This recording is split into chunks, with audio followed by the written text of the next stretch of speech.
තවත් අපිත් එක්ක එකතු වෙලා සාර්ථකව කොරියන් ගමන ජයගත්ත එක්කෙනෙක් ඉන්නවා. අපි යාගෙන් අහලා බලමු කොහොමද මේක සක්සස් කරගත්තේ කියලා. ඔයා මට කියන්නකෝ ලංකාවේ කොහෙද පදිංචි? මම කටුනායක පදිංචි. දැනට වයස 21යි. ඔයා ඇප්ලයි කරපු වීසා වර්ගය? මම ඇප්ලයි කරේ D22 ඒ කියන්නේ බැචලර්ස් වලට තමයි මම කොරියාවට යන්නේ. මොන යුනිවර්සිටි එකද ඇප්ලයි කරේ? මම ඇප්ලයි කරේ දේජෝන් වල වූසෝන් යුනිවර්සිටි එකට. ඔයා මීට කලින් වෙන ආයතන වලට සම්බන්ධ වෙලා තියෙනවද? කොහොමද ඒ ගැන විස්තර ටිකක් කියන්නකෝ. මුලින්ම මෙහෙට එන්න කලින් ආයතන දෙකකට විතර කෝල් කරලා අහලා තියෙනවා.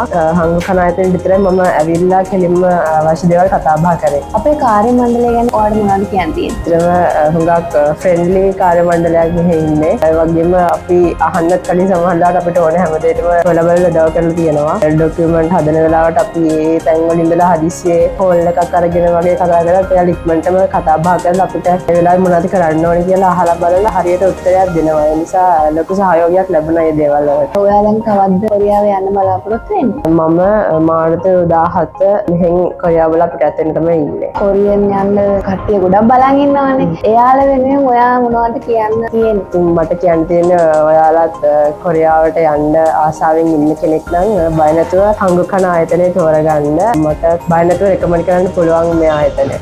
17 වෙනිදා මම කොරියාව බලා යන්න සූදානම්ින් ඉන්නවා. ඒ වෙනුවෙන් මට දව කරපු සර්ට ඒ වගේම කාර්ය මණ්ඩලයේ සියලු දෙනාටම ගොඩාක් ස්තුතියි. ඉතින් ඔයාලත් කැමති නම් මේ වගේ ඔයාලගේ කොරියන් සීනය ජය ගන්න අපිත් එක්ක එකතු වෙන්න. අපි හංගු කනා ඉන්ටර්නැෂනල් එඩියුකේෂන්